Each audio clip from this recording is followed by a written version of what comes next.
Joining me now is Antony Loewenstein, an independent journalist and author who was based in East Jerusalem between 2016 and 2020. Look, these pictures out of Gaza, Anthony, are getting more depressing by the day, if that is even possible.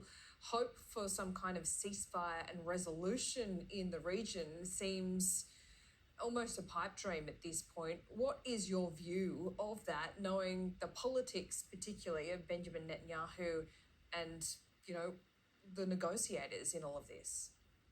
He wants the war to continue, and that's just not my view. That's the view of the Israeli public. There was a poll that came out this week in Israel that found the majority of Israelis think that his key aim is to keep the war going.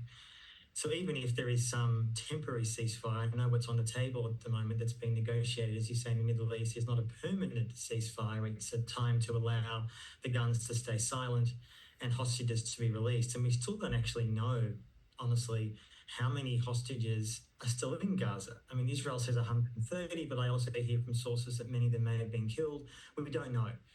And ultimately, I think there is a real incentive on the Israeli side, not just Netanyahu, but in fact, the Israeli public. They actually want the war to continue. There are anti-war voices in Israel, to be sure.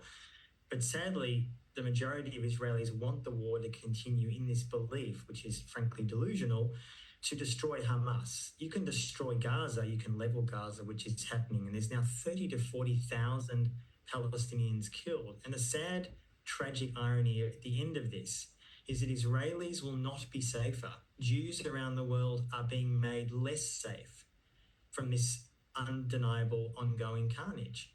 And it has to be said as well, Hamas leaders, including we had footage of Sinwar, escaping Gaza. A lot of these Hamas leaders who provoked Israel and caused this war are sitting in, marble palaces in the likes of Doha.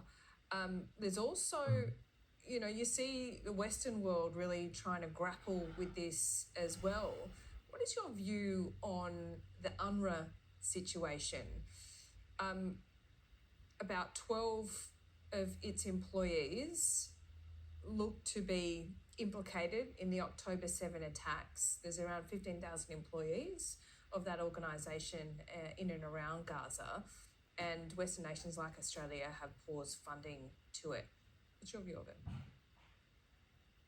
I mean, it's important to note with those allegations, Laura, that the UN and the US and indeed Australia have come out and said that they actually haven't seen the evidence. There are allegations against people. It's obviously conceivable that some of them were involved on October 7. I don't know. It's certainly conceivable, but it's a tiny number of people. Having spent time in Gaza as a reporter over the years and friends who have worked for that organisation, it actually provides life-saving work, aid.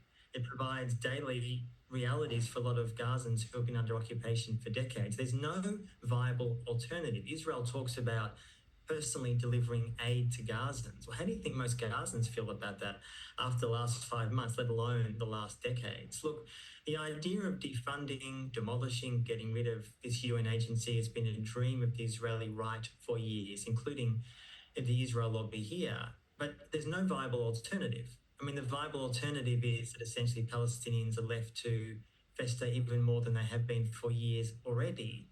So I would treat any allegation by the Israeli military as suspect. If evidence is presented, let's look at it, absolutely.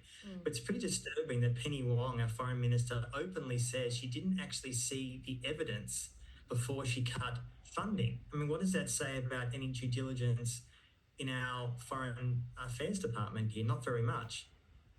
No, certainly under pressure by the West, though, and Israel itself.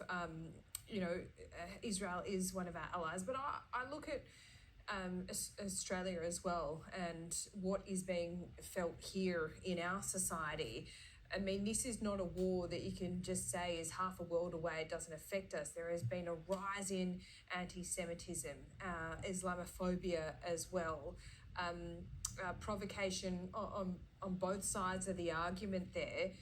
How should we be dealing with this here in Australia? Because, I mean, we had a report just yesterday, 2 Israeli comedians being cancelled because organisations just don't want to deal with the politics of it all. The politics is messy, there's no doubt about that. But I think it's important to say that as someone who's Jewish myself, anti-Semitism is a problem. And it is growing in some parts of the community in Australia and elsewhere, and the evidence for that is clear.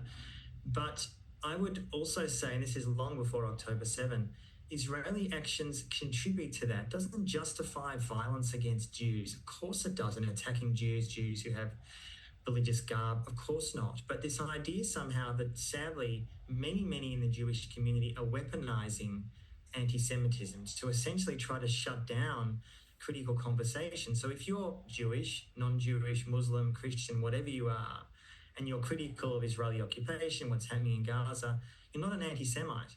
And unfortunately, if we weaponize anti-Semitism in that way, as we're seeing in parts of the US, Australia, and especially Germany, in fact, you lessen the real challenge in fighting real anti-Semitism. Just quickly, the Anti-Defamation League, which is one of the leading Jewish groups in the US, self-declared, has recently said in the last years that anti-Zionism is equivalent to white nationalism. Now, the idea that someone such as myself, who's an anti-Zionist, is akin to a white nationalist who goes into a synagogue, for example, and shoots it up is insane. But that's the rhetoric that we're hearing, and that's increased since October 7, and we're hearing that very similarly here. So the fight against anti-Semitism is an important one, as it is against Islamophobia, but not if we cheapen it to try to dampen any legitimate criticism of Israeli actions. Antony, thanks so much for your time as always. We'll speak again soon. Thanks, Laura. A quick break here.